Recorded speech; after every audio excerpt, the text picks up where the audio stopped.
I'm delighted to be here with you today. And I would like to ask all of you, please, if you are not speaking, to be muted so that we can cancel out the background noise. And of course, when it's your turn to speak, please also remember to unmute yourself. My name is Adriana Alberti, and I'm in charge of the Capacity Development Unit in the Division for Public Institutions and Digital Government of the UN Department of Economic and Social Affairs. I know most of you, but you know, with the technology, it's difficult sometimes to see who is on the other side. So a very warm welcome. And I also see Dr. Aslam with us and Professor Brillantes, Professor Hossein. So a very welcome to all of you and all the schools of public administration that are able to join us today. Today, we would like to share with you what we have been doing over the past year. We met last year. We discussed together some possible topics and ideas for a curriculum on governance for the SDGs. And we are very pleased to be able to share with you some good progress that we have done. Much is still to be done with your advice and inputs, but we think that we have progressed steadily. So I would like to ask my colleague Wo Yung to share my presentation. Thank you. So next. So the objectives of this meeting are really to listen to your views and to be able to also exchange what you have been doing in the past years, and what types of trainings, but also what has the pandemic, the COVID-19, how has it impacted the way that we are learning and the way that you are also imparting your training and your capacity development courses. So the meeting will be structured around five key points. So number one, we will share with you the curriculum on governance. What are the key topics? Then we will have a presentation for selected toolkits that are part of the curriculum, and also what kind of feedback we received. So my colleagues will present a little bit more in depth to give you more of a flavor and understanding of what these training toolkits are. Three, we would like to hear from you. As I said, what have you been doing in the past? What challenges have you faced, especially in the COVID-19 pandemic situation? And if there are any of these toolkits that you would like to pilot, work together with us to refine them, there will be a moment for open discussion. And then also we would like your feedback, advice on what actions we could take together to disseminate more widely the curriculum, but also the courses that you have been developing. And also, how can we best support you? Next.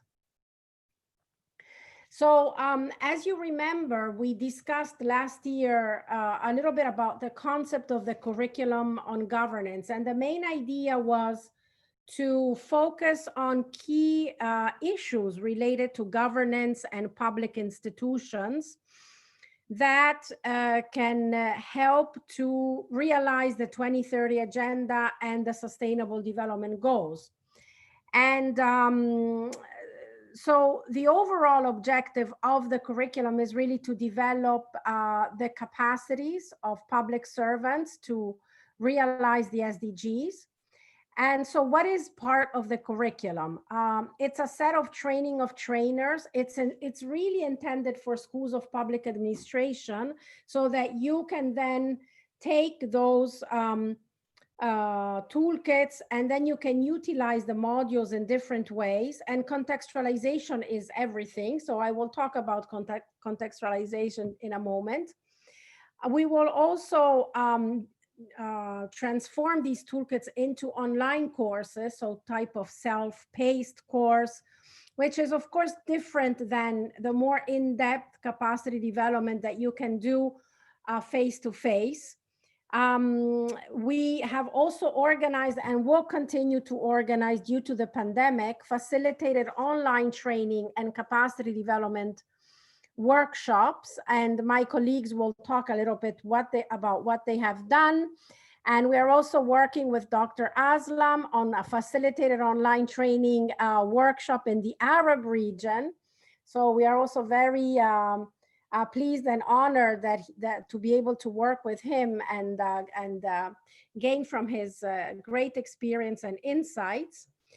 We will also then customize these toolkits upon request of a member state to fit the particular needs of a country. So they can also be customized. And we already did that with Namibia at the request of the government.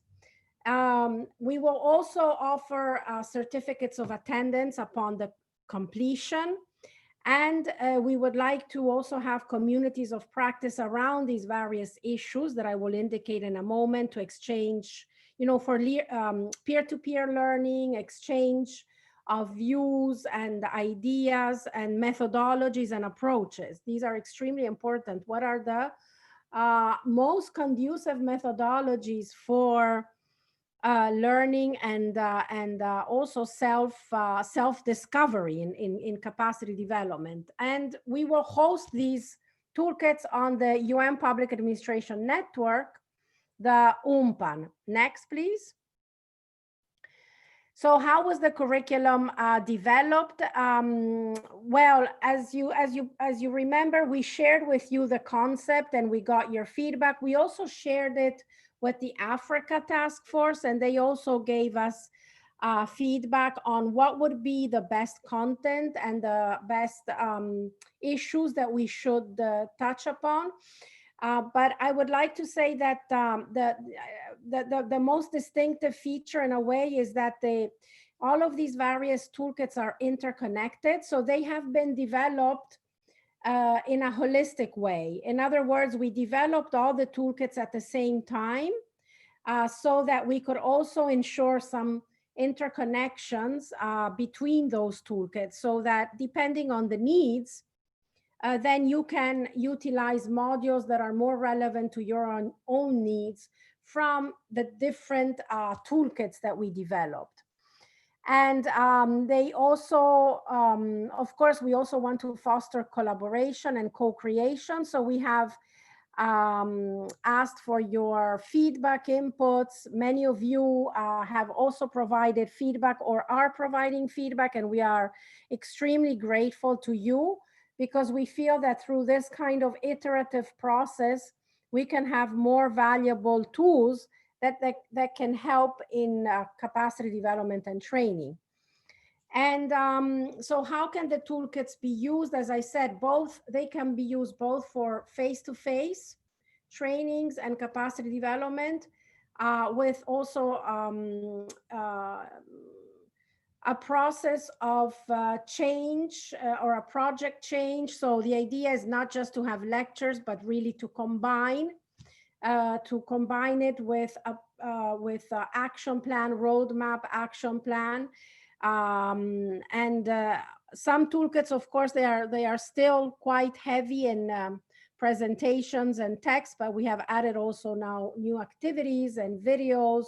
But it's very important to have the most relevant approaches and methodologies to ensure that the capacity development is only the beginning of a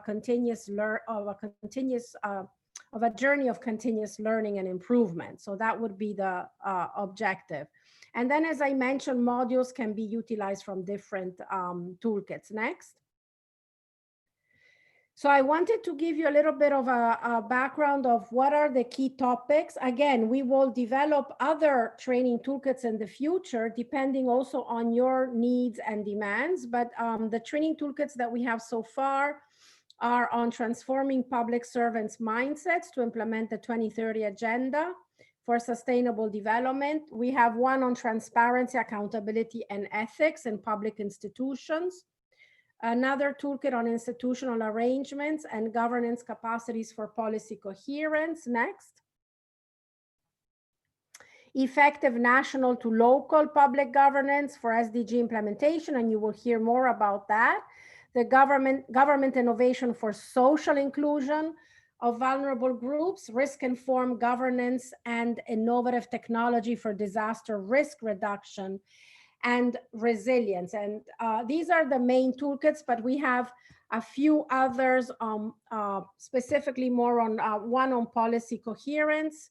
Sorry, I think one more next, or yes, innovation and digital government for public service delivery.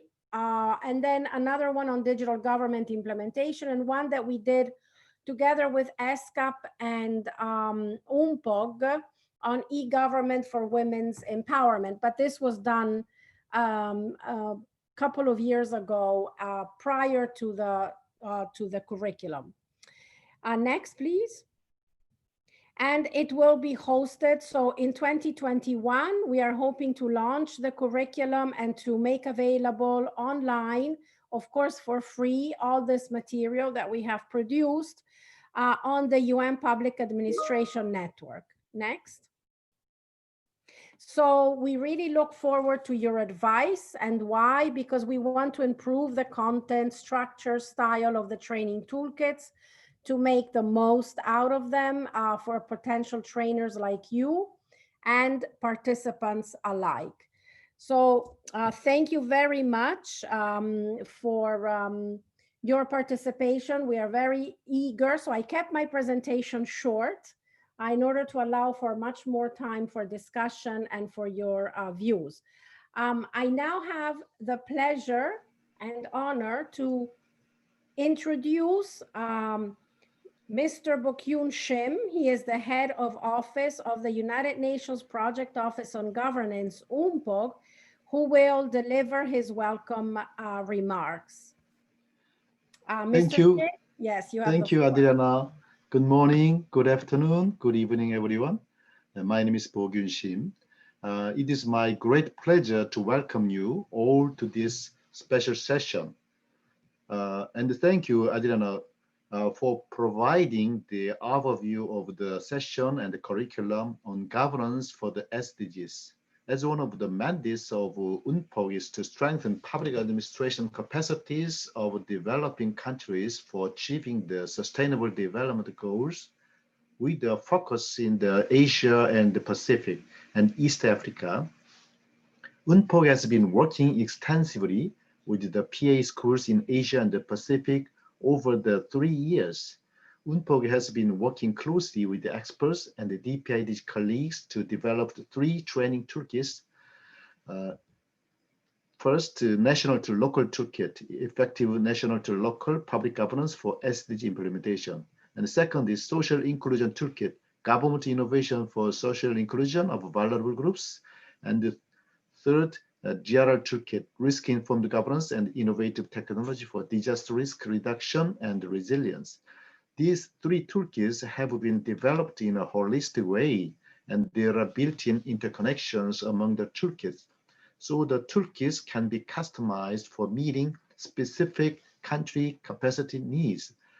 Now, let me briefly introduce what we have done and the way forward.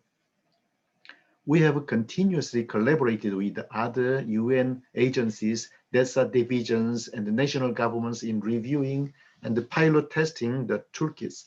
We'll be expanding the new topics in case of emerging capacity needs. So please provide us with advice on any new topics to be developed. We have already added modules on each toolkit to address health emergencies, such as the COVID-19 pandemic. As recommended during the annual meeting of the global initiative on building capacities of public servants for SDG implementation, held 27th July 2020. Due to the current COVID-19 pandemic, we are making efforts to transform the toolkits into online courses. We have shared with you the curriculum for your review, and we are receiving feedback and comments on the content. Now we'd like to share with you updates on where we stand and how you can contribute further, because the curriculum is conceived to be utilized by the schools of public administration and developed together with you. So your feedback and advice and guidance are of the utmost importance. Taking this opportunity, I would like to thank Dr. Alex Brillantes and Dr. Aslam Alam for reviewing the Effective National to Local Toolkit and the DRR Toolkit, respectively. So far, UNPOG conducted online training courses on advancing government innovation and leveraging frontier technologies for disaster risk reduction and building resilience to pilot the DRR Toolkit in partnership with the UNDRR Getty with the support of MOIS of the Republic of Korea, government innovation for social inclusion of vulnerable groups to pilot the social inclusion toolkit on the same topic in collaboration with Malaysia MDEC with the support of UNCDF Malaysia. We have also delivered a special lecture on 2 modules of National to Local Toolkit to the 20 global MPA students who are government officials currently enrolled at KOICA-sponsored training program in Sungkyunkwan University of the Republic of Korea. We are organizing another special lecture on 18th December, selecting 2 modules from National to Local Toolkit for the global MPA students of Sungkyunkwan University. The students will also review the modules and provide their feedback and comments to improve the toolkit. Through this pilot testing and special lectures, we received valuable feedback and comments on the toolkits that motivated us to further improve the toolkit as per users' needs. For example, we received comments like, the toolkit looks nice and well designed, and it gives us some ideas for our own e-learning tools. We must say that all modules are very relevant, informative, and certainly useful. As a next step, we are soliciting the continued support from you for your review and comments. I very much look forward to your collaboration in organizing national multi-country training workshops for the effective implementation of the curriculum at the national and the local context. We also have a plan to transform the curriculum into online training courses for self-paced learning.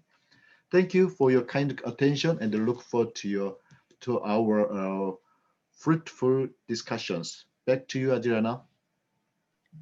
Thank you very much, Bo-kyung, for your insightful remarks. Now we will get into the core of the toolkits with 3 presentations on 3 specific toolkits. So I would like to invite the first speaker, who is Miss Mi-kyung Park, and she is Governance and Public Administration Officer in UNDESA DPIDG UNPOG, and she will be presenting the online training workshop on government innovation for social inclusion of vulnerable groups. Mi-kyung, you have the floor. Thank you very much, Adriana. Good morning, good afternoon, and good evening. My name is Mi-kyung Park from UNPOG DPIDG UNDESA.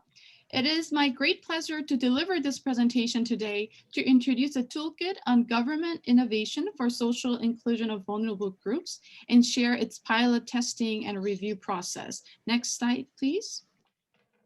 This is the structure of my presentation today. Next, please. First, to provide an overview of the toolkit, this toolkit is being developed to improve the capacities of public servants and other relevant stakeholders to promote innovation for social inclusion of vulnerable groups.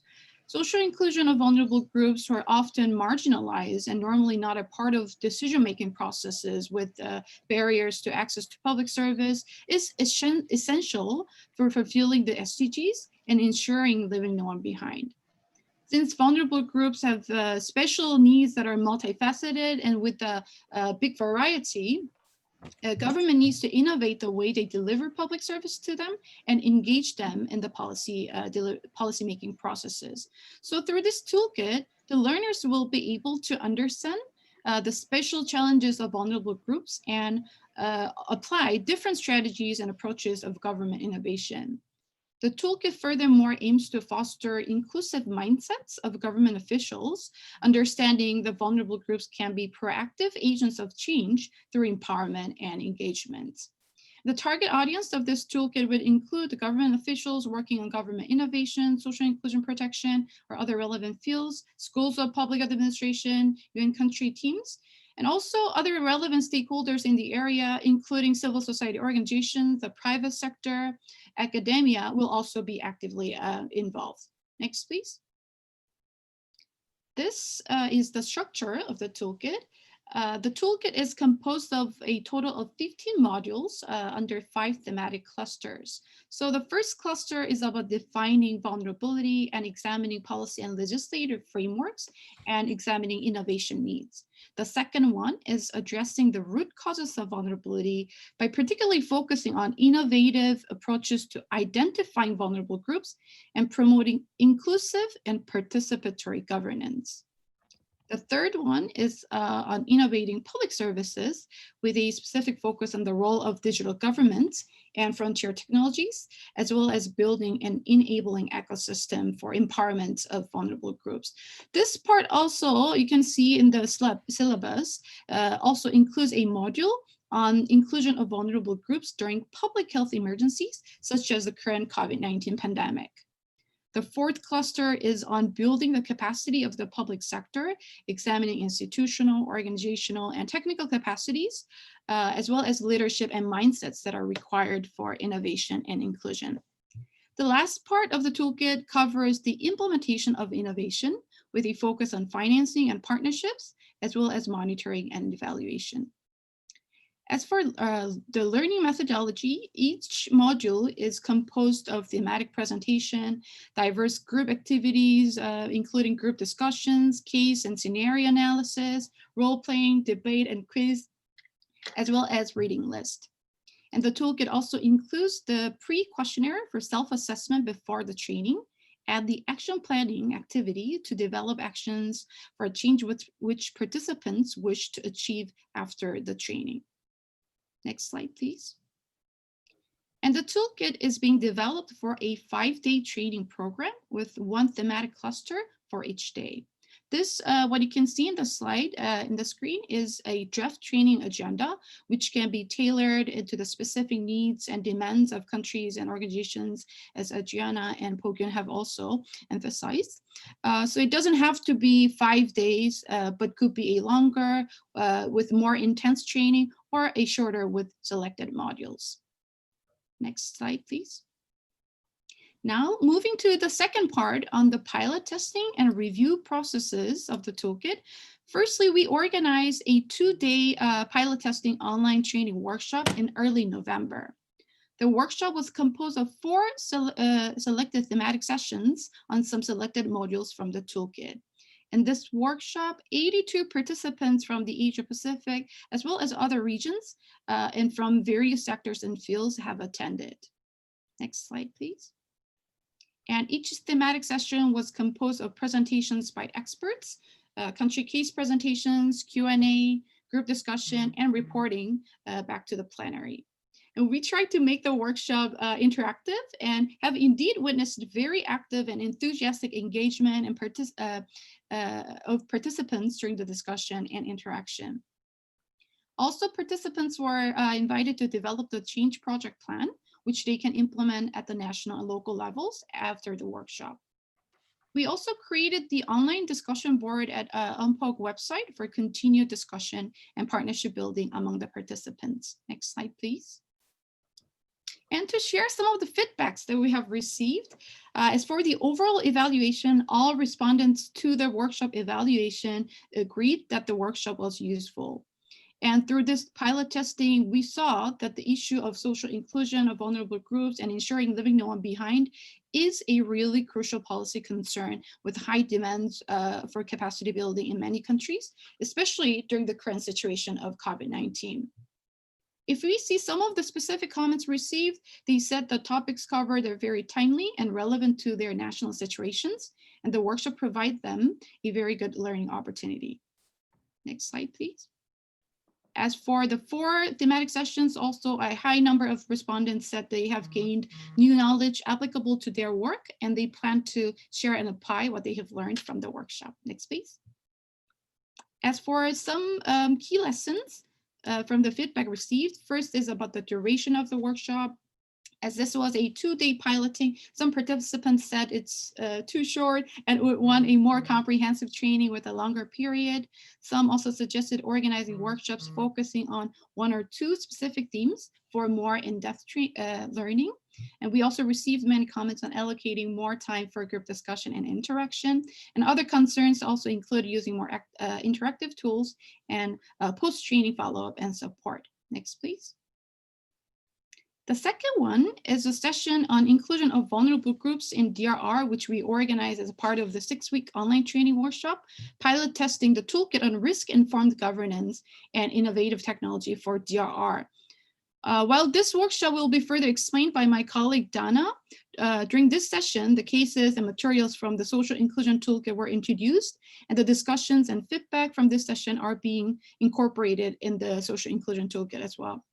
So this shows the interconnection among the toolkits of the curriculum with intrinsic interaction across the toolkits. Next, please. And many participants also responded, inclusion of vulnerable groups is a very important theme in DRR, and mentioned that they gain new knowledge and plan to apply what they've learned from this session. Next, please. Next, the third part is of the external review process, which is still currently ongoing. Currently, considering the cross-cutting nature of social inclusion of vulnerable groups and leaving no one behind, we're actively collaborating with other divisions of UN DESA and UN agency for their review and further contributions. We're also receiving comments from Research Institute KIPA and the Ghana Institute of Management and Public Administration, and the Ministry of Development Planning of Togo, who have kindly expressed their interest to review this toolkit. And we'll definitely welcome and appreciate your valuable comments and feedback on our toolkit. It is never too late. If not on the entire toolkit, comments on some specific modules of your interest would also be very much appreciated and helpful. Next slide, please. So due to time constraint, I won't be able to share all very insightful and helpful comments that we have received, but here are some selected ones, especially those that I thought could be relevant for today's session discussion. Comments received include the need for specifying the target audience, the emphasis on the contextualization of the strategies and approaches into national contexts, importance of pre-workshop self-assessment, diversifying learning methods and materials, including hands-on exercises, and making the toolkit dynamic by continuously capitalizing diverse training experiences. Next, please.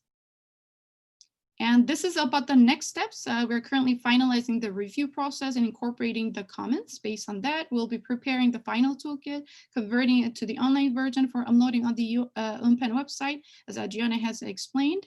Then after the official launch of the toolkit, we'll be continuously building in the interconnections among the different toolkits of the curriculum and identifying the capacity needs of the users. We'll also find partners for implementing the toolkit. The final stage will be the implementation of the toolkit through targeted training workshops and other forms. Next, please. Yes, lastly, based on major lessons learned from the pilot testing and review processes so far, I would like to conclude my presentation by sharing some ideas for way forward and how we can collaborate with the schools of public administration with your valuable advice and contributions for more effective toolkit implementation and for better serving the demands of the member states. For the first lesson on the importance of effectively tailoring and customizing the trainings into national and local contexts, demands, and learning environments, we can collaborate together in identifying and analyzing the specific country needs and preparing learning materials in cases that are relevant to national and local context. Also, when customizing the training, it doesn't have to be from one single toolkit only, but could be done by combining and integrating selected modules from different toolkits to be better aligned with the specific capacity needs. For the second lesson on addressing the changing and evolving demands and priorities of the countries, including the COVID-19 situation, the toolkit materials will be continuously updated as a living tool, not just as a static document. And PA schools can also contribute to sharing up-to-date innovative country cases. As for the third lesson on the importance of sufficient engagement and interaction of participants with effective facilitation, experts from PA schools can be also invited to contribute to facilitate group discussions and share insights and expertise. Lastly, on the importance of post-training follow-up, we can also collaborate on the country follow-up, assessing the learning impact at the national local level, or any follow-up supports and trainings that may be needed and available. As these are some of our ideas based on our pilot testing and review processes, I will very much look forward to listening to your insights, your comments, and your suggestions during today's discussion. Thank you very much for listening. Thank you. Back to you, Adriana. Thank you very much, Mi-Kyung, for that comprehensive presentation. And now, without further ado, let me introduce our next speaker, my colleague. I have the pleasure to introduce to you Mr. Samuel Dana. He's Associate Capacity Development Expert, also in UNDESA DPIDG UNPOG, and he will be introducing the online training workshop on risk-informed governance and innovative technology for disaster risk reduction and resilience. Dana, you have the floor. Thank you very much, Adriana, for the kind introduction. And good morning, good afternoon, good evening, ladies and gentlemen. I think I'm very much pleased for this opportunity to introduce to you the Disaster Risk Reduction Toolkit, which is christened or named Risk-Informed Governance and Innovative Technologies for DRR and Resilience. Next slide, please. I would like to state that whilst this presentation is going to take this format, issues about government innovation or risk-informed governance and technologies are very critical for accelerating the implementation of the 2030 agenda, as well as specifically on achieving disaster risk reduction. Next slide, please. Just a quick one. This toolkit, as part of the overall curriculum, was developed based on the express needs we received from member states, and we continue to receive that, which is shaping the finalization of this toolkit. And this toolkit, as mentioned already, was developed in partnership, or has been developed in partnership with the UN Office for Disaster Risk Reduction. And the methodology is that the toolkit is a customizable form and can be adopted as both an online and offline method. And one uniqueness of this toolkit is that it tries to interconnect issues about governance and technology. Next slide, please. So going forward, the objective of this toolkit is to provide a ready-to-use training materials, as mentioned, for UN agencies, member states, and particularly for the use by PA schools or schools of public administration. And the target audience, as I mentioned, includes, and we would like to focus and partner much with the public schools of public administrations, especially in Asia Pacific. Next slide, please. So broadly, the toolkit consists of 3 broad models and 11 sub-models, and they take this following format. And I just want to mention briefly that we have the science, technology, innovative aspects, and we also have the practically planned application aspect, and we try to look at the emerging implementation aspects. So that's how it takes. And in addition to the models, or the toolkit is broadly consists of a manual, a facilitator's guide, and a set of PowerPoint presentation. And in this implementation, we have this evaluations that take place, and we have this idea of people going through action plan process, and also to help in the follow-up process. Next slide, please. So this is a kind of a table or a program for a 5-day online program. And as already mentioned, it's not so fixed that you can adapt. You are able to adapt based on your needs, and you can even make it 1 day, 2 day based on the specific toolkit or model you want to use. Next slide, please. So going forward, next slide, I would just want to skip straight to how the online training program went. This program was, maybe humbly, I would like to mention it was largely successful. We had over 300 registered participants registering for this 6-week-long program. But it was 6-week program anyway, and participants who took part in this program received certificates of participation, and largely they were very impressed. And this was organized in partnership with the UN Office for Disaster Risk Reduction and the Ministry of Interior, as well as the Incheon Metropolitan City Government. Next slide, please. So quickly, I think over the 6-week period, participants, the feedback we received was that they agreed that they gained knowledge that was practically related to their work, and they even made further statements that they were going to apply what they learned to their work. Next slide. So going forward, in our review process after getting the first draft, we had, in order to be able to get the right feedback and also get the right comments to be able to fine-tune this toolkit, we got it reviewed and currently ongoing with other agencies, from UN agencies. We also had it from PA schools and academia, national governments, officers also reviewing. And I would like to particularly use this opportunity to thank again Dr. Aslam for his great insights and comments he delivered or he provided for this toolkit. And I have to confess, they have been very helpful. Next slide, please. So going forward, these feedbacks, broadly, I categorize them on the structure, comments on the structure, the logical flow of the toolkit, and how relevant and useful the toolkits were to the people, as well as how we could improve. So the idea was that the toolkits were well structured, logically done, and quite informative.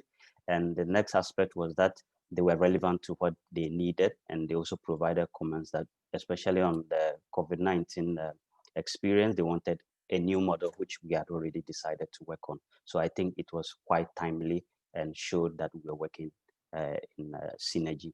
So next slide, please. So this is just a kind of table showing how we are currently reviewing the toolkit and incorporating the comments. It moves even onto the launch, which already mentioned should be done by close of year or early next year. And the next stage of identifying, or we further collaborating with partners, including especially the schools of public administration, to implement this toolkit, especially to meet the demands of member countries. Next slide, please. So the feedback or the way forward is just that we know schools of public administration are more closer to these member states. You understand their priorities and would like to partner with you, want to continue to engage with you, and so that we can better serve the needs of these member states, especially in contextualizing this toolkit to the specific countries and regions you are working with. We developing new model, as mentioned.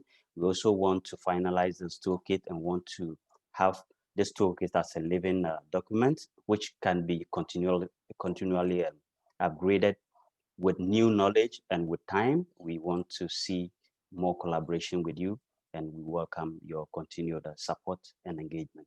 So the toolkit, as already mentioned, with other ones will be made available online after they are finalized.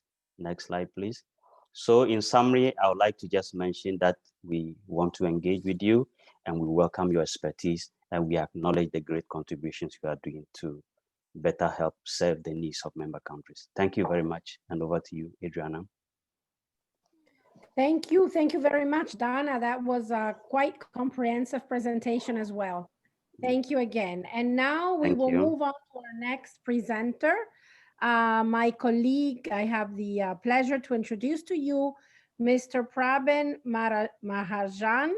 He is Associate Research and Policy Analysis Expert in UNDESA DPIDG UNPOG, and he will present the Toolkit on Effective National to Local Public Governance for SDG Implementation. You have the floor, Prabin. Thank you, Adriana, for the nice introduction. I'm Praveen Maharjan from UNPOG DPIDG DESA. So today I'm going to present and give you the overview on the effective national to local public governance for the SDGs implementation. Next slide, please. So the contents are similar like my previous two colleagues. I will go to next slide, please. Okay, this toolkit is being developed in response to the express request by the member state and received through the key activities organized by UNDESA to increase the knowledge, skill, and overall capacity of national to local government and strengthen institutional coordination for the SDGs. And the primary objective of this toolkit is to strengthen public institutions to facilitate more coherent implementation of SDGs while also supporting greater integrated public governance, including through planning, policymaking, and finance practices between national and local authorities. Next slide, please. So as mentioned earlier by my two colleagues, methodologies are similar. So the learning process will be highly participatory with learners encouraged to take different positions with regards to sustainable development principles and practices. And the syllabus is designed in a manner that allow the facilitators to tailor make it for the specific context by focusing on specific module or adjusting time spent on different part of the toolkit. And as mentioned by Myung also, the specific module can be customized and used in another toolkit as well. And the target audience for these toolkits are also like School of Public Administration and institutions of public management, government officials, national experts and academics, UN country teams such as UNRCs and other relevant stakeholders. And this toolkit will also be free of charge, of course, and will be available online later. Next slide, please. So this toolkit is composed of four themes representing the core topics addressed by the respective modules that can be used to conduct a regional or national training workshop for 5 days workshop. However, it can be customized as per the need of the user. So first module is course introduction and self-assessment. So we'll provide pre-event or pre-training self-assessment survey or documents to the participants so that they can fill up those those assessment so that we can know the needs, their specific needs. And module 2 aims at enhancing the participants' understanding of effective institutions and their arrangement. And it will examine the whole of government and whole of society approaches and need for localization of the SDGs. And module 3 focuses on localizing the SDGs from the perspective of national to local coordination to realize the SDGs at the local level, which is very important to achieve the 2030 agenda within within these 10 years.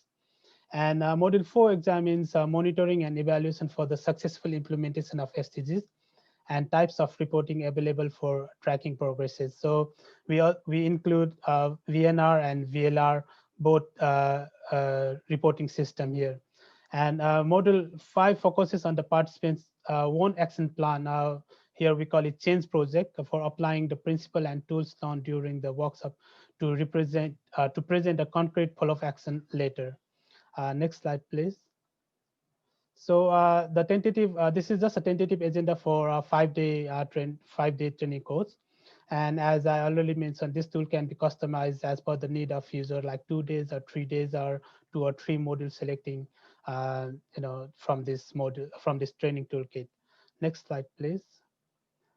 So for this toolkit, we have we delivered a special lecture on the 2 modules, selecting 2 modules from this toolkit to the global MPA students of Sonyeonkan University, Republic of Korea on September 11, 2020. As mentioned by the head of UNPOG, Mr. Bokyun Sim. So this special lecture was attended by 40 participants, including 20 global MPA students who are currently, enrolled at COICA sponsored training program and who represent like 18 countries.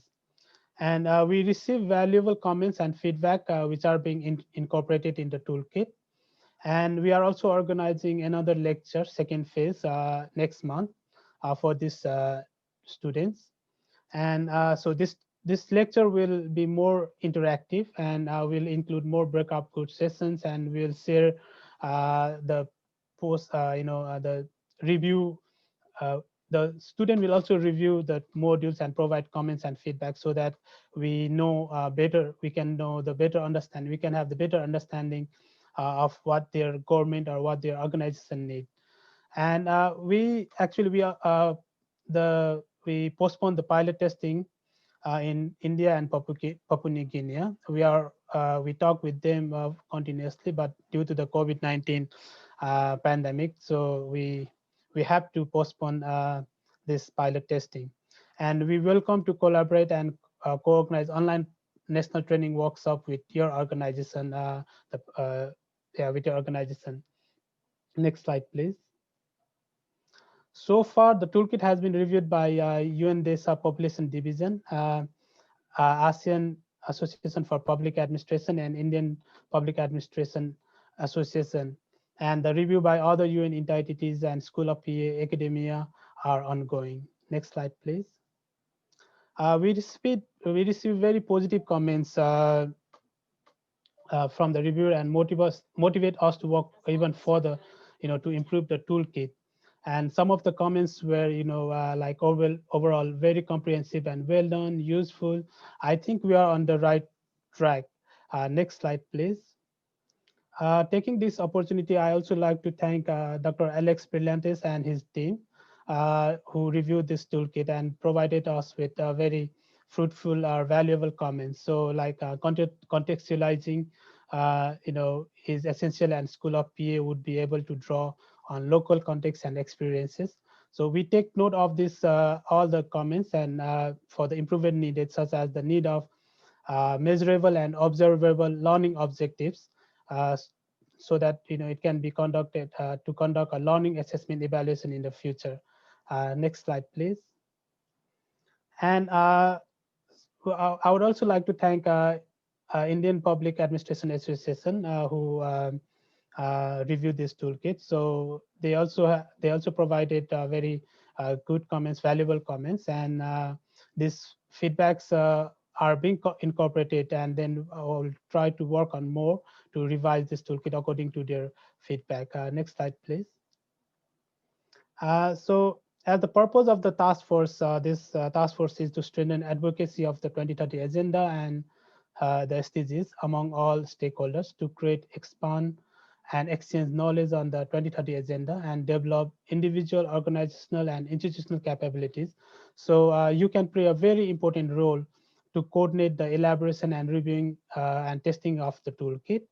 And we also like to partner with you to implement the toolkit, and we also like your suggestion to identify the need for new or update toolkit to mainstream the principle of 2030 agenda and the SDGs. And we also plan to conduct the tailored training as per the needs and demand of the member state, as my colleague also mentioned before. And we will keep continued collaboration with key partners like DESA Division and other UN agencies in supporting member states' capacity development. Next slide, please.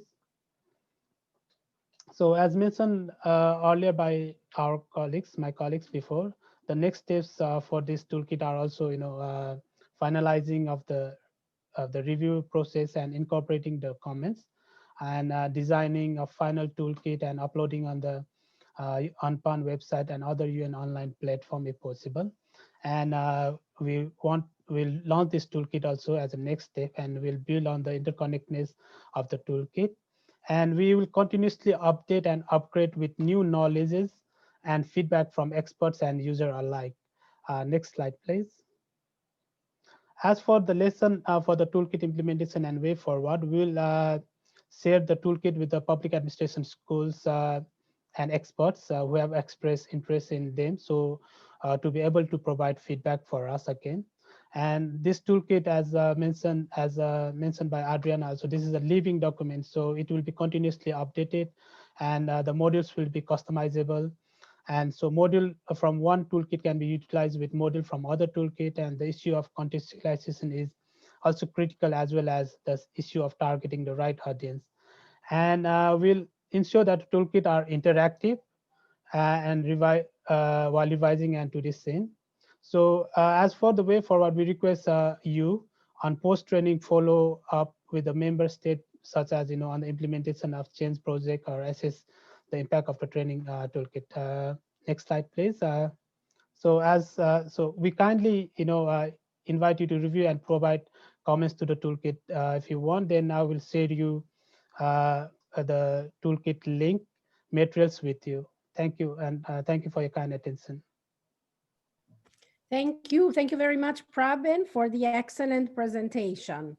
It is now my pleasure and honor to introduce to you the next section, which is going to be about feedback on training material reviewed. And I am so pleased and honored, really, to have with us Dr. Aslam Alam.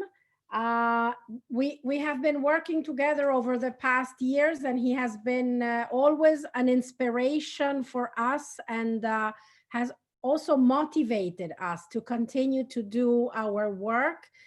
He has been a true champion in his own country in terms of capacity development and training. And now he's a chairman and executive director of the Bangladesh Institute for Information Literacy and Sustainable Development. So we really look forward to your feedback, comments, advice based on your distinguished career and rich experience. Over to you, Dr. Aslam.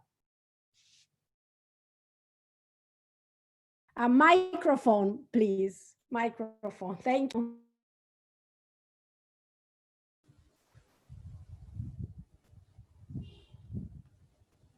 Good morning, good afternoon, and good evening to everyone. Ms. Adriana Alberti, Chief Program Management and Capacity Development Unit of DPIDG UNDESA. Mr. Bokyum Shim, Head of UNPOC. Distinguished colleagues at DPIDG and UNPOC, and distinguished members of the Asia Pacific Task Force, and also participants who are watching this program across the world. It's my honor and privilege to speak before you at this special session with the Asia Pacific Task Force on the global initiative on building capacities for public servants for SDG implementation. DPIDG, UNPOC are at the forefront of capacity building of public institutions for SDG implementation. They had been conducting this regional workshop since 2017, and I had the honor and privilege to attend all of these programs.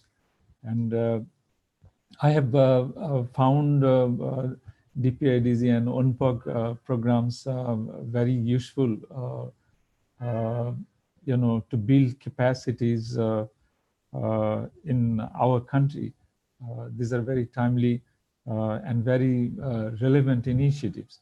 So I was assigned with the task to review the training toolkit on risk-informed governance and innovative technology for disaster risk reduction and resilience, which Mr. Dana has already presented.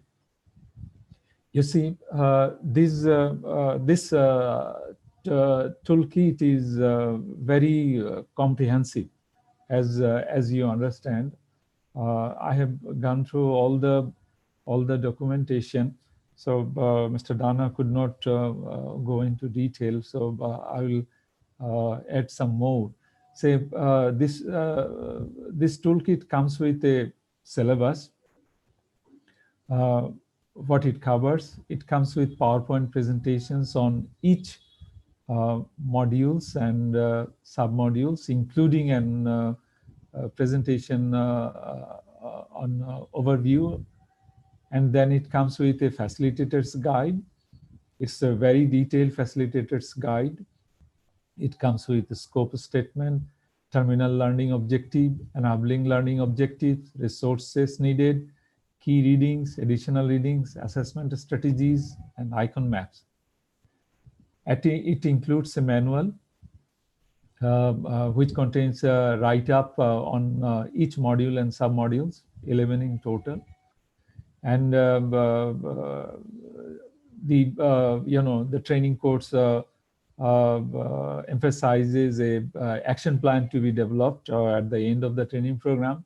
So the toolkit contains an action plan template, and it contains learning assessments, both ex ante and post ante, and also self-assessment activities. It includes course evaluation, pre-training evaluation, and post-training evaluation. You see, people like us who are involved in, developing and delivering training programs for and capacity building of, public institutions. We know the importance of these materials, particularly when we introduce a new thoughts or new ideas which are not, in practice currently in the institution. We do not have materials or resource person, and this is a very hard and time-consuming task to develop these materials. So this toolkit has done this for schools of public administration. So everything is ready. What you need to do is contextualize and internalize and just deliver. This is a great, strength of this toolkit. These modules are divided into 3 parts. It's basically 3 modules, and again divided into 11 sub-modules.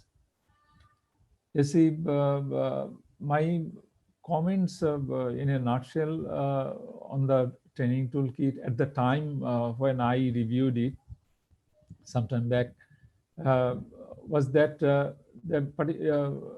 overall it was excellent, but only a few improvements I suggested. Say for module 1.3, I suggested to include case studies on practical initiatives by developing countries, in addition to planning and strategies. So this module talks about the planning and the strategies. So and gives examples of planning and strategies, case studies. So I thought that some case studies on actual measures implemented would be more helpful. And this toolkit doesn't talk about COVID-19. That's because it was developed before COVID-19. So now everybody know that COVID-19 has changed the world. COVID-19 has changed our thinking. COVID-19 has changed the way we do business. So reference to COVID-19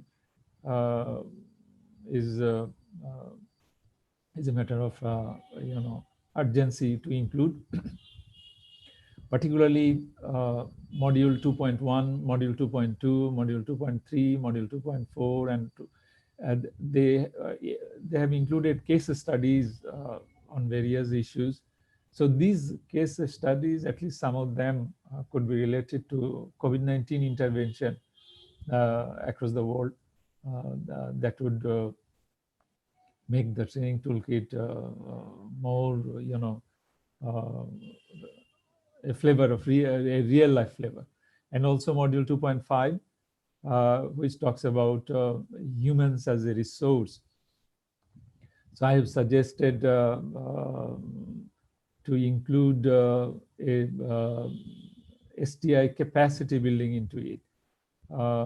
STI meaning science and technology innovation.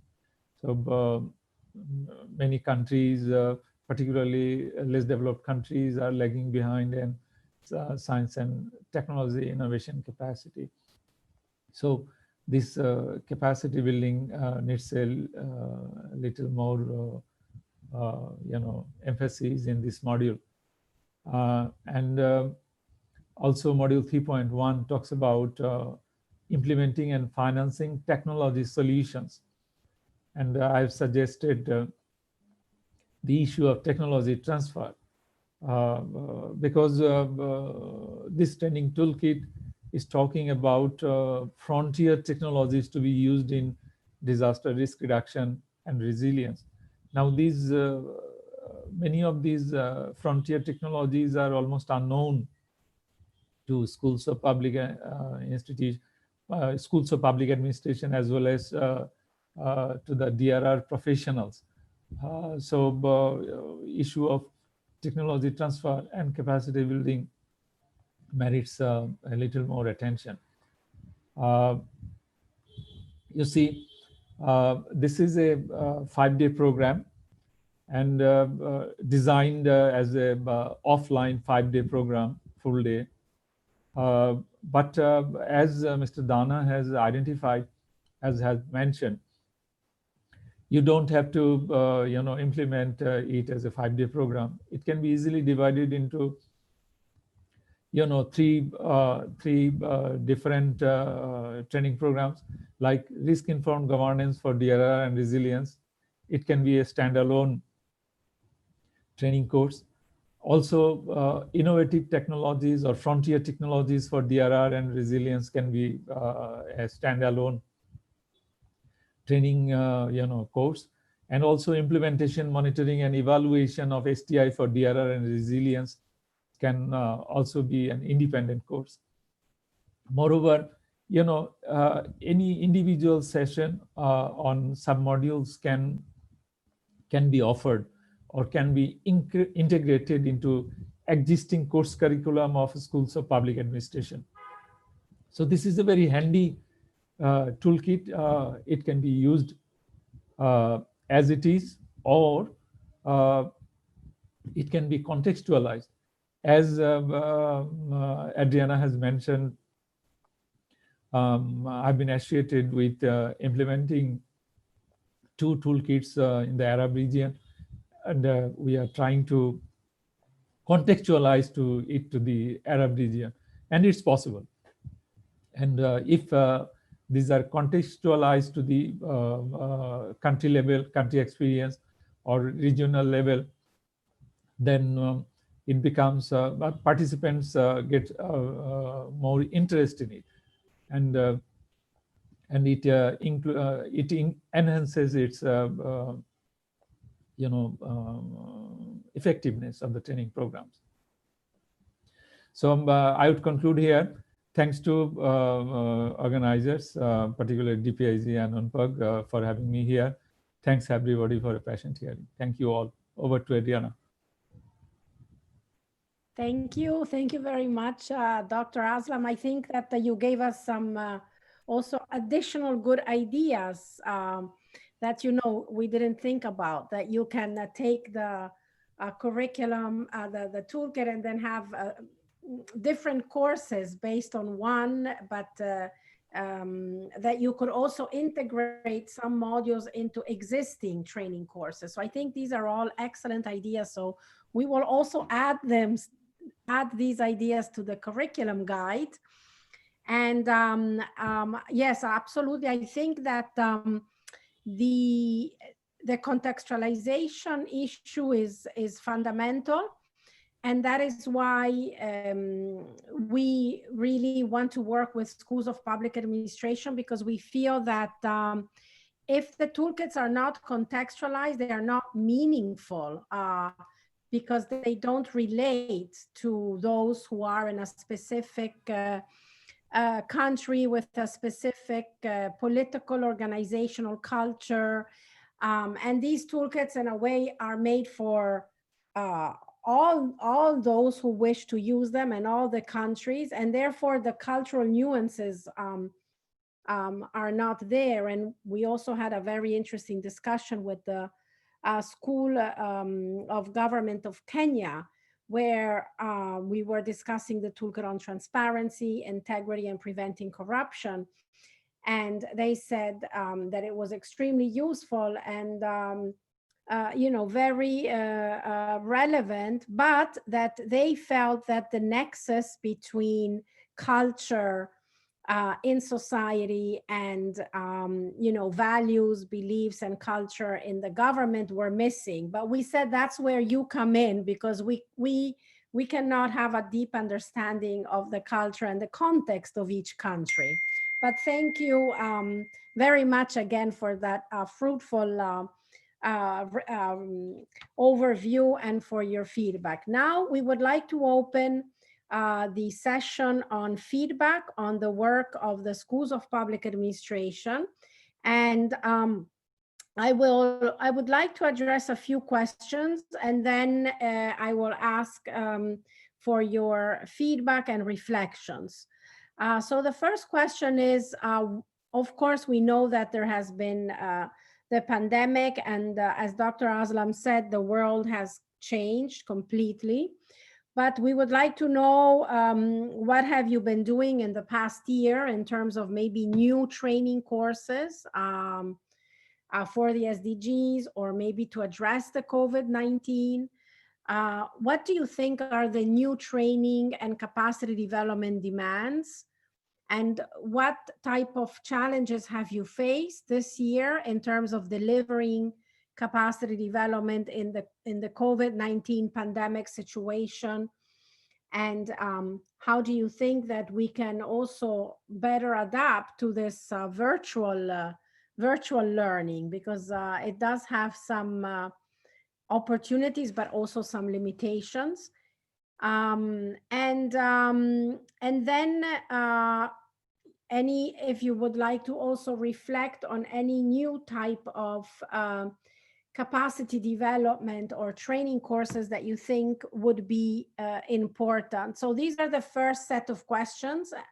And then we will move to another set of questions. So I would like to start with Dr. Alex Brillantes, and he's professor at the National College of Public Administration and Governance of the University of the Philippines. So Dr. Brillantes, we would like to hear from you on these topics. Thank you. Thank you very much, Adriana. And first of all, really congratulations for the past 2 days. They were really incredible. We really learned so much, and I must congratulate Unpok and DESA for the past 2 days. Thank you very much. And today's special session is indeed very special.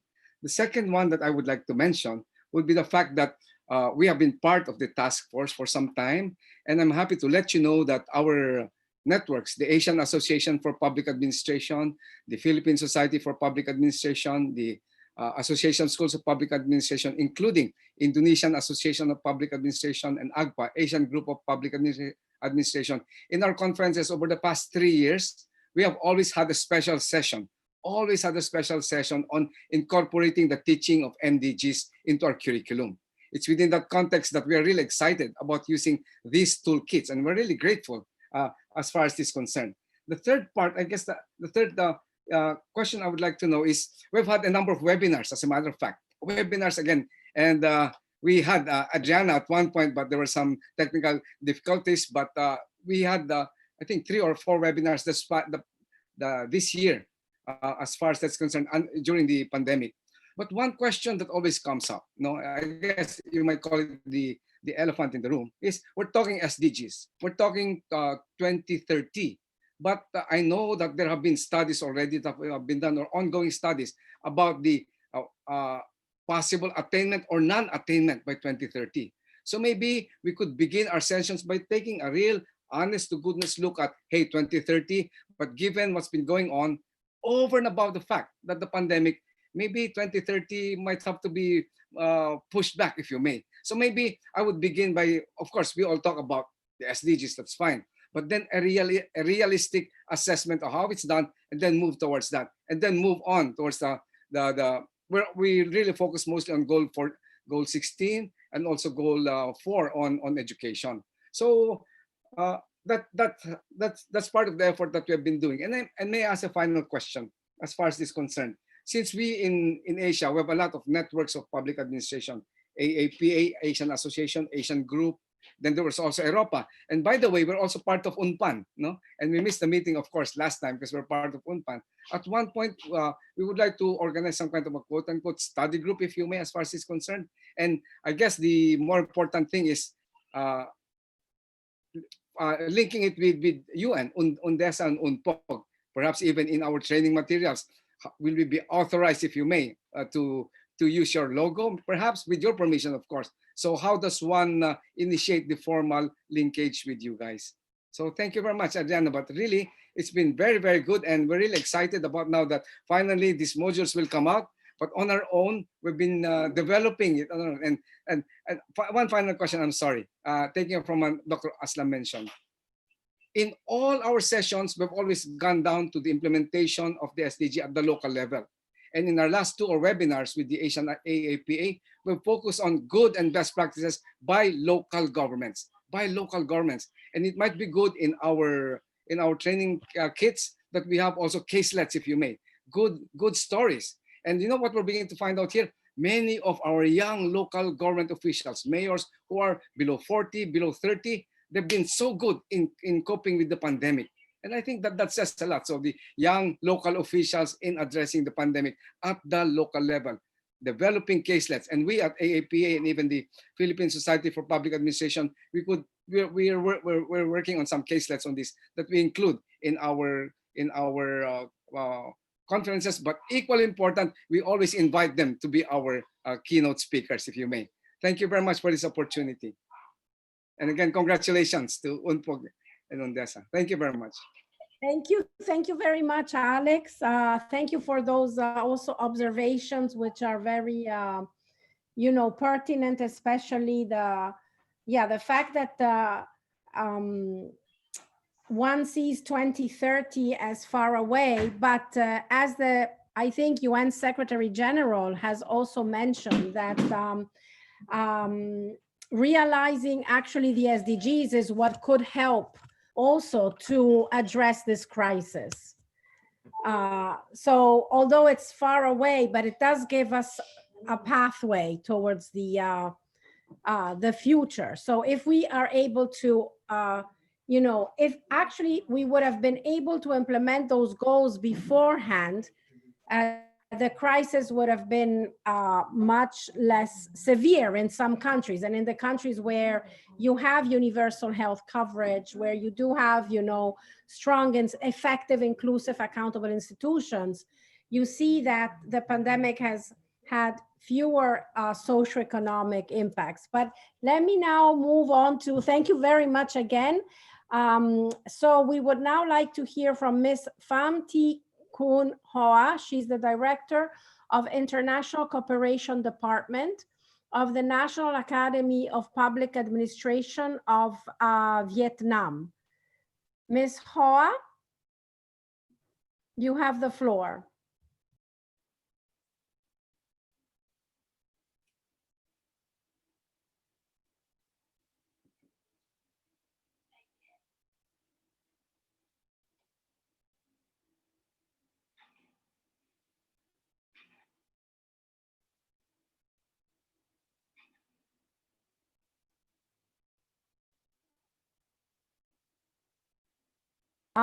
Sorry, it seems that she lost the, is she logged in? Yes, she is logged in. Can you maybe turn on your microphone and your video?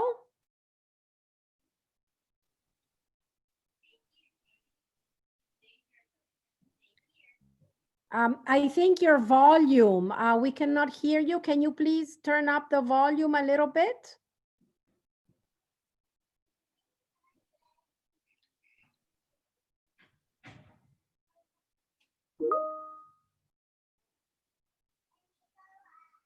So let me, while she's trying to reconnect, let me then move on to our next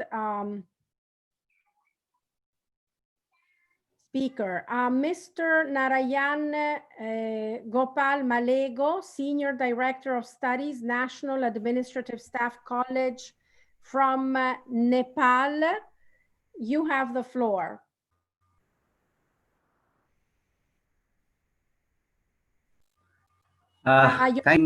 Good afternoon and good evening to all. It is my great pleasure to be here to speak meeting. Regarding three questions about what Ms. Andriana has mentioned, Nepal Administrative Staff College as a School of Public Administration in Nepal is doing for the capacity building, and many competencies has been identified by us of the competencies of the civil servants, especially for the official level.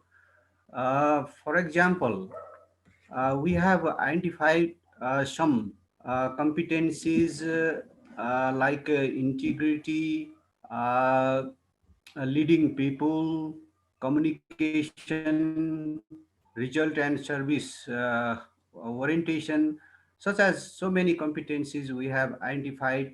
And on the basis of the competencies, we have designed the courses of training to deliver for them. And we believe that with these competencies, uh, the civil servants can deliver the objective of ESTG, and they may aware about these goals. And we are facing some challenges regarding this changing situation, because we are not able to uh,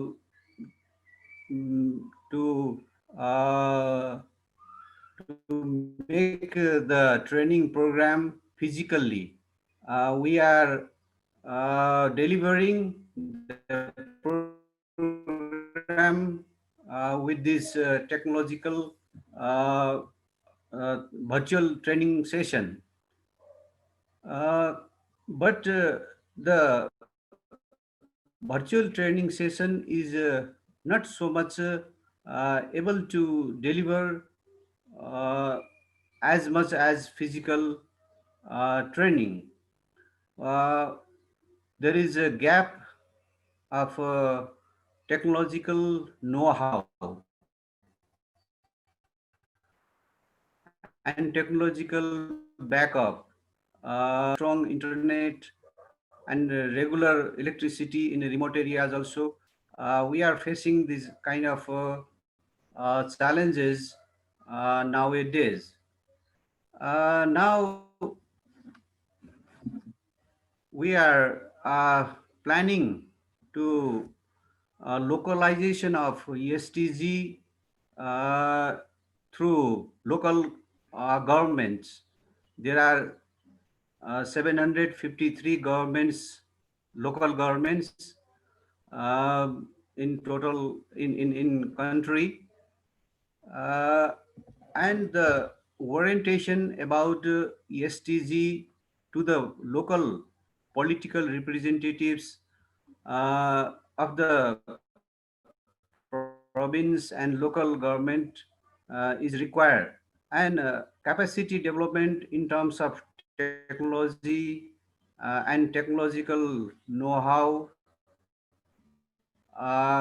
we are doing some programs virtually but it could not be so much effective. We heard about different toolkits here, but all the toolkits cannot be used. The toolkits, the third one, June, national to local public governments first, the STD implementation can be effective for the capacity development of the local representatives. Uh, and these are some challenges we are facing and we are doing to make capacity development. Okay, thank you very much, Andrea. Over to you. Thank you. Thank you very much also for sharing with us what the challenges are and the technological know-how, the electricity in remote areas that is not stable. I think these are issues in many countries. And thank you also for highlighting what you have been doing with the many competencies. And I am very glad that the work on the competencies has continued. Last year, we had put together the competencies, and we are also hoping that we will be able to share the final product with the toolkits in early January. So let me now ask Mr. Rakib Hossain. He's the Rector Secretary of the Bangladesh Public Administration Training Center from Bangladesh, also to share his views, and many thanks also for participating. You have the floor, Mr. Hossain. Thank you very much, Adriana, and good morning, good afternoon, and good evening to all in participating in different part of the world. Thank you again for giving me the opportunity to introduce myself, because I'm just here the first time. But I'm delighted to see my predecessor, Dr. Aslam Alam, who used to be the director of Bangladesh Public Administration Training Center, and as well as the senior secretary to the government of Bangladesh. And I joined here in July 2019. Before he has been, that he joined, he retired from officially here and joined in his new position now. And I'm also very, very glad to see him for his contribution and continuous contribution and involvement with these initiatives. And as well as we do have the, mutual discussions and networking, as well as my predecessors and successors, and also working together. And perhaps you know the Bangladesh Public Administration Training Center. This is a apex training institutions for the government officials, and as well as the the guardian of all training institutions in the country. And that's why the government has put permanent secretary level officials as rector here. And let me give you one idea about that the entry level officials, like the government officials, like they do their foundation training program, and the mid-level officials they do their course on administration and development, and the senior officials for senior staff course, and as well as you see the policy planning and management course for the additional secretary level, and even the secretary level, the permanent secretaries and other scholars, as well as the policy planners. We do have the policy dialogue.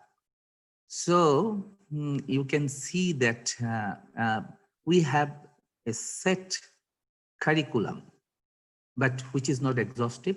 All the time, we do have committee, a high-level committee, to review our curriculum round the year, and seeing align with the government policy planning, like that 5-year plan, our vision we do have now our vision near to completion is 2021, and the next vision 2041, and as well as we have simultaneously implementing SDG 2030.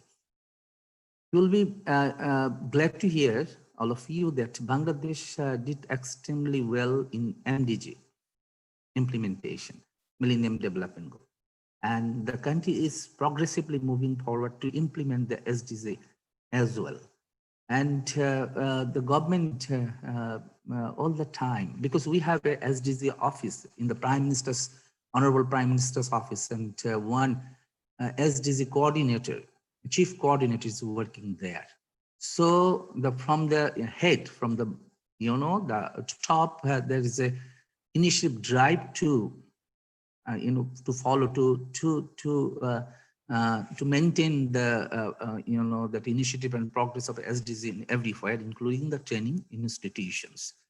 And in every courses, as I mentioned before, that the SDG is embedded in different sessions. So as our Dr. Alam and other speakers mentioned, that we can, these toolkits, you see, there are many aspects of the toolkits. So we can take, some of the sections relevant to that particular training program, and can that incorporate in the existing training programs. And also we can or if we find that there's something is that can be run like 3 days or 5 days, and can be incorporated in those training program, because the training program is foundation is for 6 months long, the ACD is 45 days, 60 days, and for senior staff courses 45 days. So we have enough time to accommodate. But as Adel mentioned as well, that the country has different priorities and different aspects, different needs. So also that NIS, National Integrity Strategies, and the good governance, even the disaster risk management, every aspects and of the that our curriculum is embedded in different part of the training session. So anyway, secondly, we have been the last past 5 years we have been doing this the training program, including the SDG. You see the SDG issues in our curriculum. Now the coming up with the the pandemic situation. Because of the pandemic situation, at the beginning we had to suspend our training program for a while. But immediate after that, we thought that that we cannot be stopped anymore. So what we did, we redesigned our training program, and sometimes it was mixed, online, in presence, sometimes few weeks, and then you see the speakers, they cannot come, so they can take the class from online. There are some advantages even with this pandemic situation. And then we have lost, as Mr. I think that Praveen mentioned, that not all the time that not Praveen, our colleague from Nepal, that online course is not all the time effective. Sometimes in presence is that we required to give the main essence of the the topic. So anyway, we have to find out the way how to make it effective, and how to cope up with this new normal situation. And particularly, I will just finish very soon because other speakers are waiting. As in regards to build back better, we have to think about the the preparation earlier. You see, the build better right. we have to think about before build back better, we have to build better at the right moment. Try to find out the strategies. And that's why you are here and we are discussing about the toolkits and how do we implement it in future. So anyway, I think that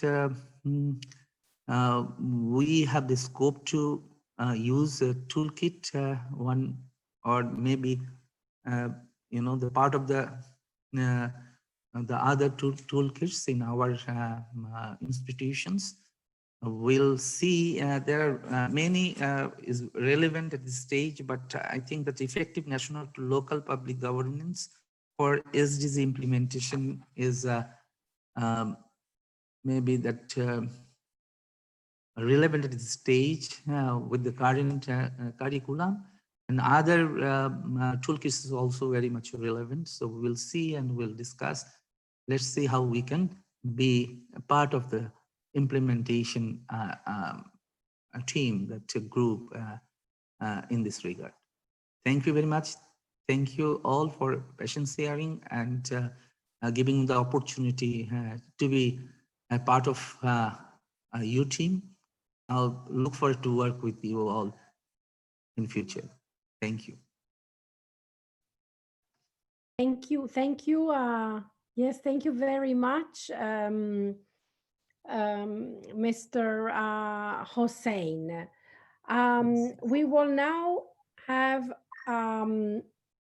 second round of questions for discussion.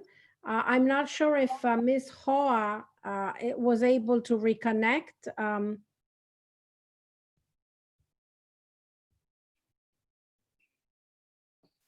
Ms. Hoa, perhaps not. So there are a few more questions that we wanted to ask and get your advice. So and based also on your experience, number one is, in your view, what are the methodologies and approaches in capacity development that can ensure lasting change? So based on your experience, what types of approaches, methodologies that we could also then include in these training toolkits if we have not done so yet? And so your experience and insights would be very important. Second, what are new topics that you think we should focus on that we have not covered yet, that might be extremely valuable because of the situation in which we are today, or because, you know, there are some issues that are priorities that you would still need to expand on more, because we understand you have very elaborate you know, training programs of 6 months, 60 days, and all of you have very elaborate. But if there are any topics, or where can we also you know, further support you, collaborate with you? And then the third question is, since we will be launching the curriculum hopefully in January, and of course all this training material will be made available free of charge on the UMPAN. What would be your advice in terms of raising awareness of the possibility for the schools of public administration to use the material as they see fit? So these are the few questions. So I would like to start again the round with Dr. Aslam. If you are still connected, Dr. Aslam. So, yes. Yes. You have the floor. Thank you, Adriana. You see, now what schools of public administration can do is,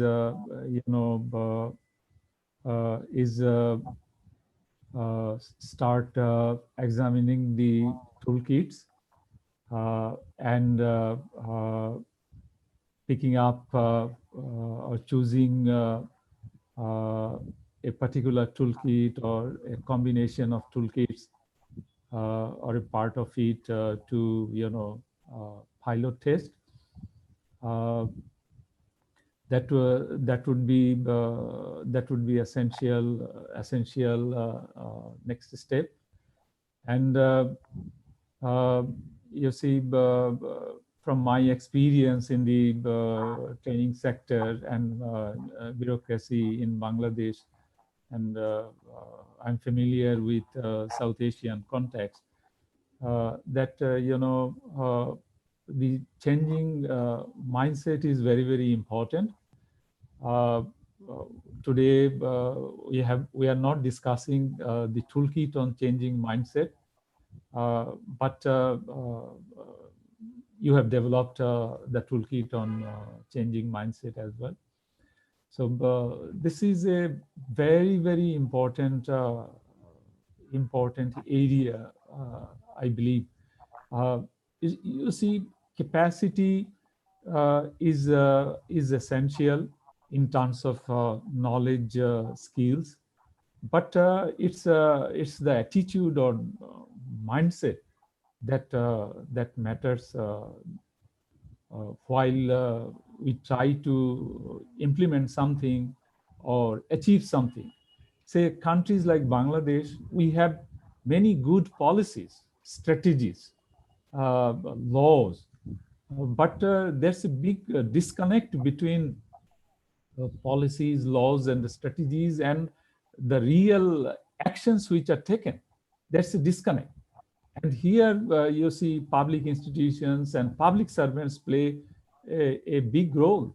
That in many times they prefer not to lead, and sometimes not to react for many reasons. There are many reasons. So this mindset is very, very important, and I know that training institutions or schools of public institutions are doing not much in this area. Say for BPATC curriculum I was associated with, we have introduced some elements, but not much. Not much. We have a lot more to do. And say competency framework. You have developed the competency framework. Many countries don't have a competency framework. Say Bangladesh doesn't have a approved competency framework as such. It's not codified. So this is another area that competency framework should be adopted and implemented. Now, some countries have adopted competency framework, but not implementing. So implementing these competency framework, starting from recruitment of public servants to performance evaluation. These are gray areas in public institutions in many countries, in our country as well. So these are the areas to be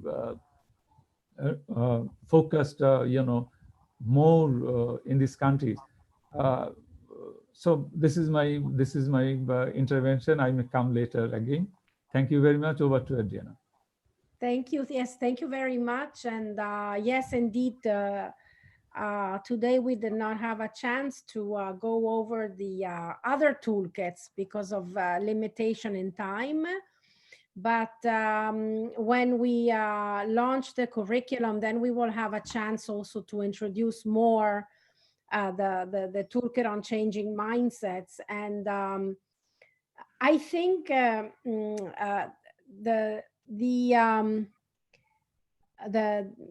capacity development or toolkit on changing mindset is the most difficult. It's the most challenging because it's and actually when we started with the task forces of schools of public administration and we presented a little bit the various topics also among African countries, what they said is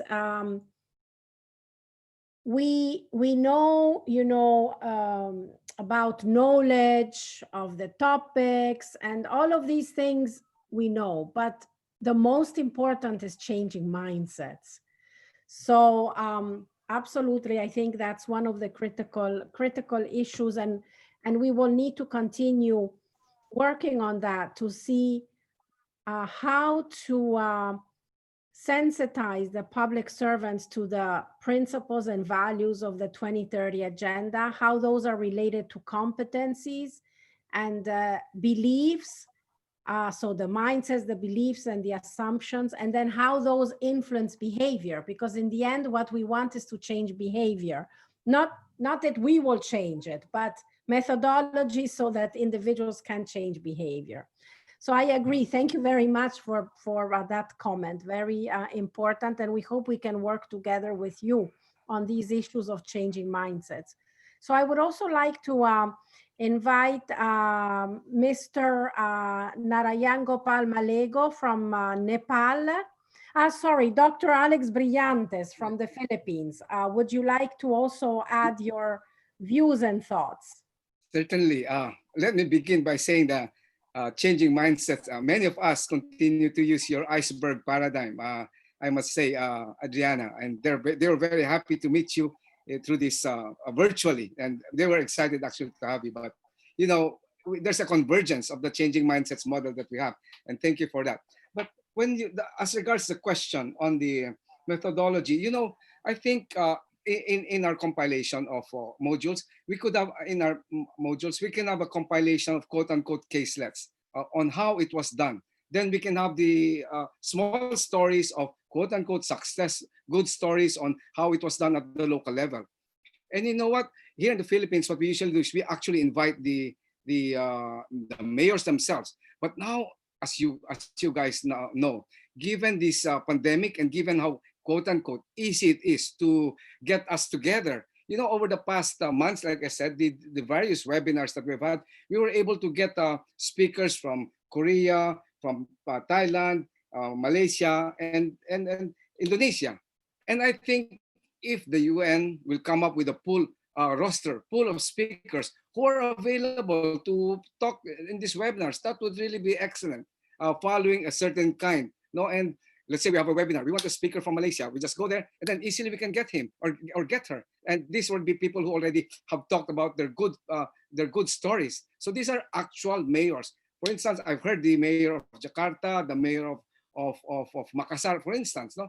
And this will really further our globalized thinker. But in one sense, they would be the pool of or roster of speakers that would come from you. So first part, maybe a compilation of cases that we can include in the toolkit. But equally important, there's a, hey, if you want to access this person, send her an email, then maybe she'll be able to speak to you. And I think that would be fantastic. Given the pandemic, it's so easy now to get good international speakers. The third one, I guess, that I would like to go back to is, I guess, what I mentioned earlier, Adriana, about the state of SDGs.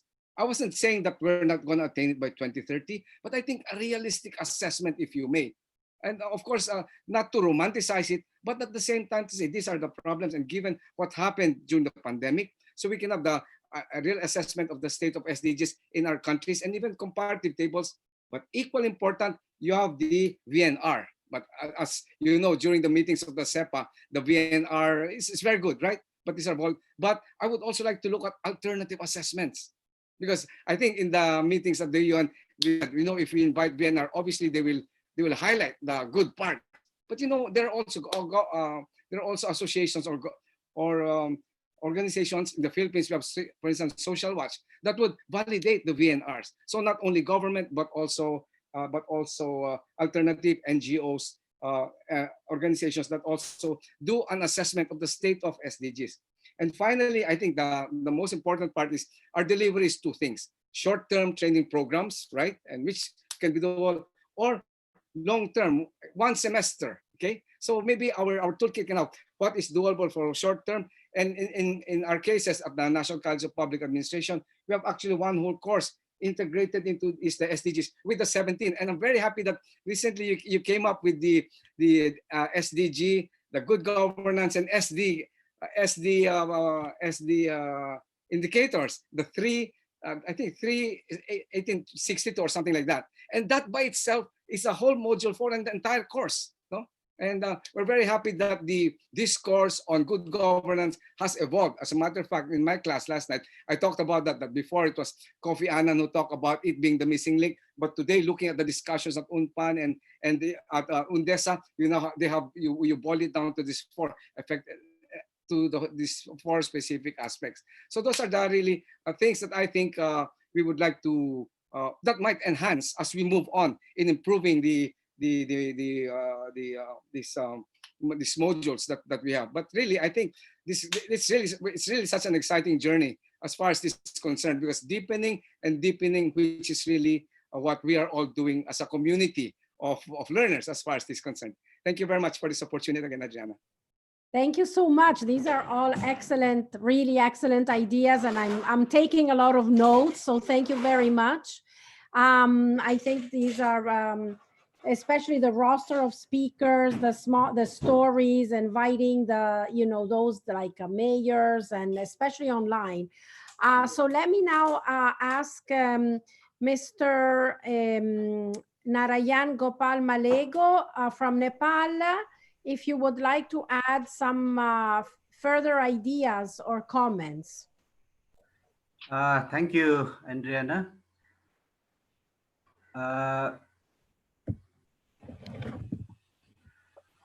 The School of Public Administration, like ours, we are doing our best to make capable the civil servants. But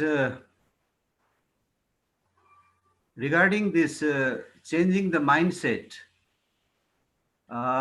it's a really challenging task. We make capable with delivering different designed courses. We make capacitated to them with different modules and different design. But regarding the in the field, really field, what they deliver, what they are doing, we assist sometimes, and we hear about the feedback of delivering what they are doing in the real field. They are not actually doing their as best as they learn, as they capacitated. Why this happening? It is, I think, it may be the working condition in the field. Is it a motivational factor of working in the field? There are so many factors which affect to deliver on the field. That's why we have to go very carefully. First, it is the challenges of developing the capacity. Then after, according to their knowledge and skill, how they are delivering, how they are behaving, and how their attitude is going to really reflect on field. We have to continuously monitor and evaluate about their task. And regarding these ESTG goals, I have mentioned earlier also, the localization of STG to the political representatives is the main challenge, because lack of orientation to the local representatives, uh, these are doing some hindrances on achieving the SDGs. We may design some another toolkits for the local political representatives, how to uh, aware them. It is maybe the different model, because we are doing for the civil servants, and we are focusing for the capacity to the civil servant. But we are also diverting to aware political local representative too. But it is very much challenging to cover all the representatives of local level. And the next one is the changing situation, the pandemic situation. It brought us to the technological challenge, and so many challenges we are facing to capacitate them. Well, thank you very much. If need, I will join another next time. Thank you, Adriana. Over to you. Thank you very much, and for those very good comments.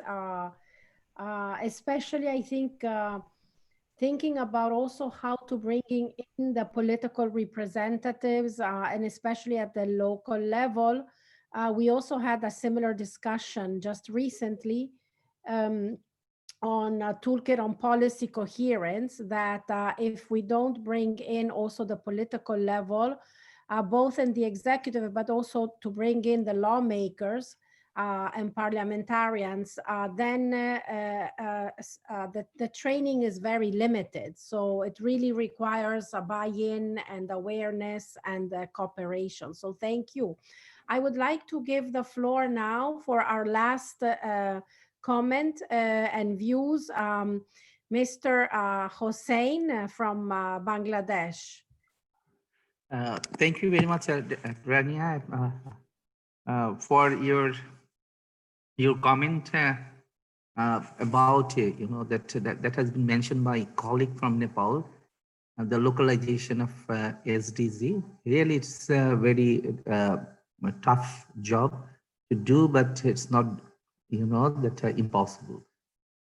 In Bangladesh, in fact, we are trying to get into it, and there is lots of initiative has been taken by SDG Chief Coordinator's Office and the local government ministries, and the training academies like me, that's us and our BPATC and other institutions. So we have been doing lots of seminars, workshops, and so on. And at the same time, through the ministries, and there is a special in institution called local government and NILG, the National Institute of Local Government, and other institutions. And at the same time, the politician has been also given orientation on it, but still it's not enough. And as Dr. Aslam Alam mentioned, and also our dear colleague Alex also mentioned about the mindsets, you see. So mindset is really very important, and And we have to wait, that we cannot change our, mindsets overnight. And what about to us, even our generation, what did we do? Did we change our mindset? Still, you see, we are struggling on it. Even with these three toolkits, we need sometimes to, sometimes to get to orient ourselves, the implementers. We'll think twice whether we'll take it or not. And we have different opinions. But so that the government officials, the participants, they need time to do it. So what my suggestion is that for every topics, if the toolkits at the very beginning, if it has 1 or 2 days, 2-day slot to give them some sort of orientation before going into the main topic. So they will be, gradually, the oriented or taking them into the subjects. And that will give a initial remedy to cope up with this mindset problem, particularly with the, training issue. So overall, the changing of mindset, yes, we need to build up another toolkit for that issues. And as I mentioned earlier, one thing that I need to clear, make it clear to all of you that yes, we can do, standalone program with these toolkits. No matter in our institution, we can do it. Because BPATC is not only doing the training, BPATC also, we have 3 members, the training, and we have research. We are also, Dr. Alam was Aslam Alam was involved with the SDZ, you see, SDZ issue, we have a research work, and we have consultancy. You see, we have the policy consultation to the government. Whatever we are discussing here, if there is something good and something need to be, take it to forward. So we have, we can discuss it and give the policy direction, policy consultation to the relevant government to implement it through training, through, field level implementation. As our colleague from Nepal mentioned, it's very difficult to, in the field, to implement anything, and because of the, the lots of incentive, or whether it's incentive or their motivation and so on. So anyway, we are doing, we are now working on it. You are here, so definitely in future we'll work on it. And at this stage, I want to stop and let's see what other. Dr. Aslam Alam is, I think, waiting to respond.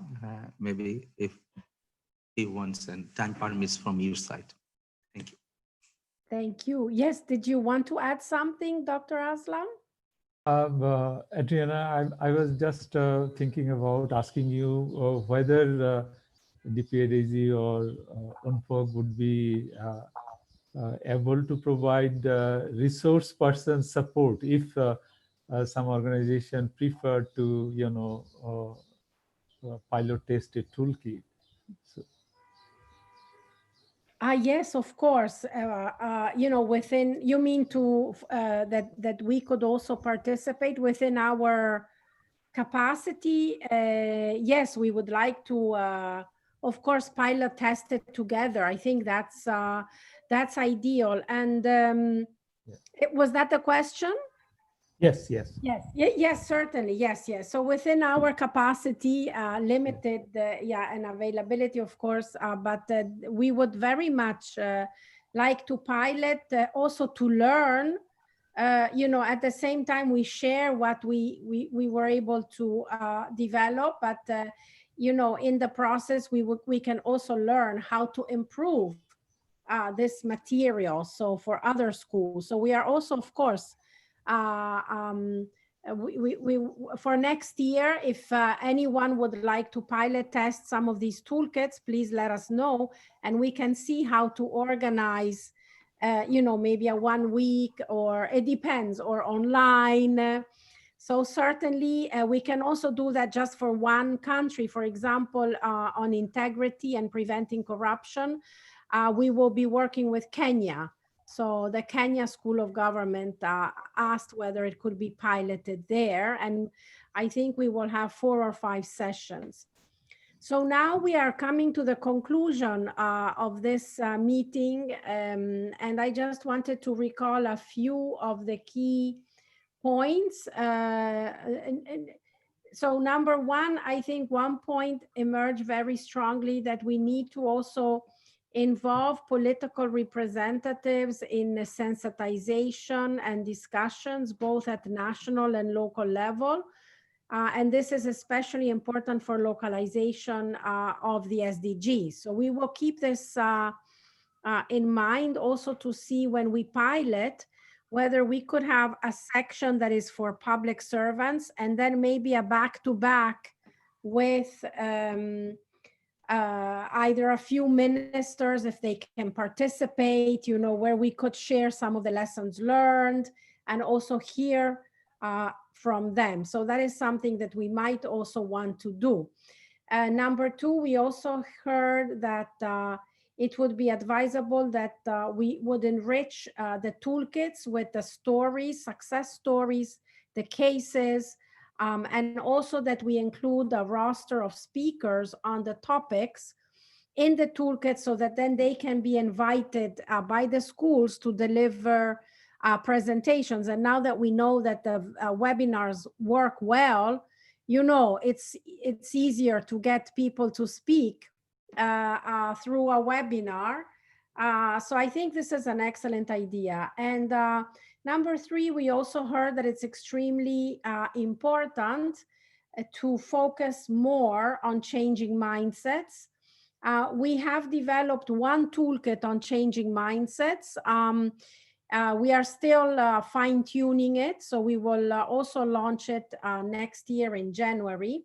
And we heard about the importance to bridge the gap between the policies, the strategies, and the actions in the field, whether national or local level.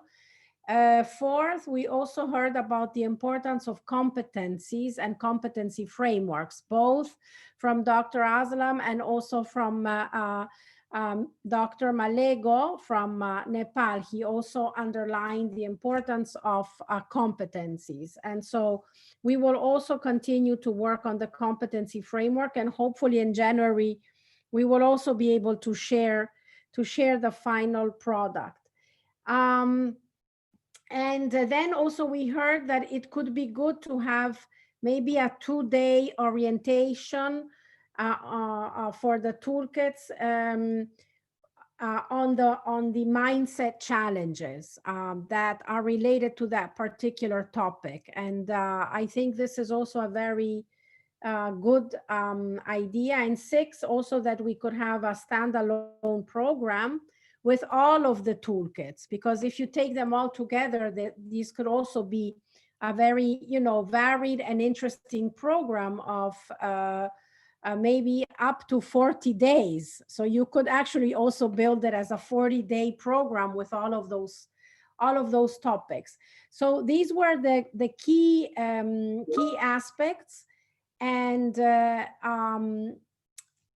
I would like to, I see somebody has joined us. Sorry, I'm just, Maria Mendoza from the Philippines has joined.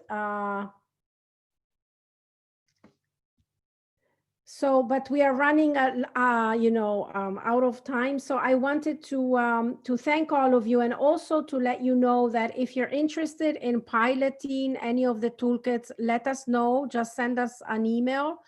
And then for next year, as we are preparing our work program, we will be happy to consider that and then see how we can materialize it.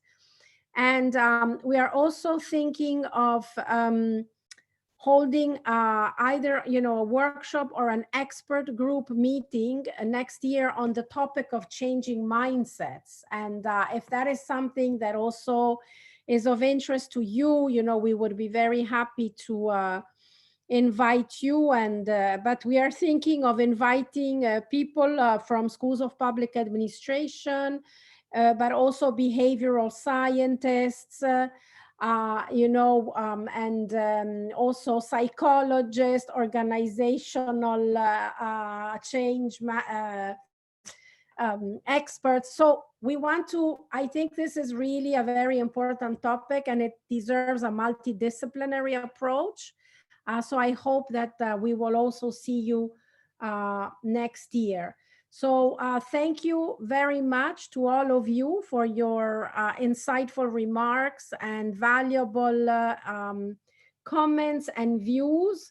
And I hope that we can continue this discussion in the near future. And please do feel free to send us any further feedback, advice, but also any other way that you think we can support you better in the work that you are doing. Thank you again and have a very good afternoon. Thank you very much to all of you. Thank you. Thank you. everyone. Thank you, everyone. Thank you. Thank you. Thank you very Bye-bye. much, all. Thank you very much. Thank you all. Thank you. You. Thank you very much.